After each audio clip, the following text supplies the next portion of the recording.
Naka-third alert status ang pulisya para po yan sa seguridad sa buong Metro Manila. May mga checkpoint, may mga nagpapatrolya na rin ang mga pulis. At mula rin dito sa Manila North Cemetery, nakatutok si Chino Gaston. Chino. Mike, sa huling tala ng Manila North Cemetery Administration ay aabot na sa mahigit 250,000 ang bilang ng mga taong pumasok ngayong araw dito. At kasabay ng paghahanda ng lokal na pamahalaan at syempre ng mga volunteer groups ng kaakibat ding paghahanda at pagsisikap nitong mga tauhan ng pulisya at militar para tiyaking ligtas ang ating kapaligiran. At kitang-kita nga dyan sa ating live video dyan, Mike, no, na medyo marami-rami na rin ang mga taong pumapasok ngayon dito sa semeteryo. Pero ayon sa mga nangangasiwa dito, medyo magaan pa daw yung volume ng mga tao sa ngayon. No? Dahil bukas sa kasagsagan ng undas ay hindi na raw makikita yung kalsadang nakikita nyo ngayon sa inyong mga TV screen.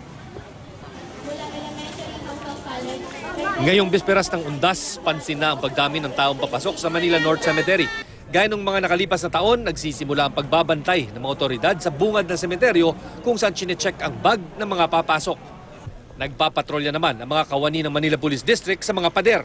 Dito kasi madalas iniaakyat ang mga ipinagbabawal na gamit gaya ng patalim, pintura at nakalalasing na inumin. Taon-taon daw may mga balak dumaan dito para makaiwas doon sa pinaka-main gate natin. Kaya ito ay binabantayan natin. Sapagkat kung mapapansin mo, yung ating pader dito ay napakababa. Nag-inspeksyon kanina si NCRPO OIC Chief Superintendent Oscar Albayalde. Nananatili raw sa third alert status ang buong Metro Manila. Yung ating buong Metro Manila is on level 3 alert on terrorism, meaning na nandun tayo sa talagang may posibilidad at yung ating mga deployment are all in place. Dobleng pag-iingat po kami ngayon para hindi po tayo mapasukan. Alam nangyari po sa Davao. Dahil pag nangyari po yan, minsan lang po yan. Di ba? Wala naman pong sa susunod. Wala. Dahil pag nangyari na po, wala tayong magagawa. May nakahanda namang wheelchair sa sementeryo para sa mga may edad. Hindi nyo na kaya bang maglakad?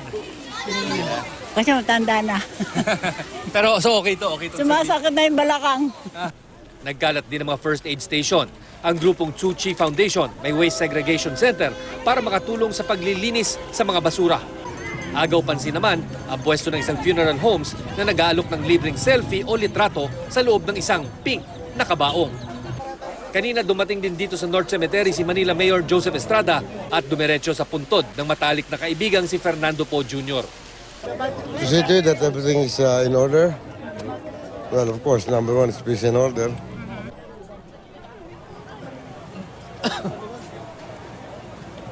Mike, sa mga kababayan nating pupunta naman dito sa North Cemetery, no, maaari nyo pong puntahan itong ating serbisyong totoo booth, no, na alay mismo ng ating himpilan para sa ating mga kababayan na maaaring makaranas nga ng aberya, no, dahil sa sobrang init ng panahon at sobrang siksikan ng tao. Bukas po ito hanggang alas 10 ng gabi kung saan pwede ho kayong makicharge ng inyong mga cellphone, kumuha po ng libreng tubig inumin at meron ding mga bulaklak, hand sanitizer at syempre first aid para sa mga magkakaaberya. Tatagal po ito hanggang November 2 at dito nyo lang ho puntahan ito sa North or South Cemetery.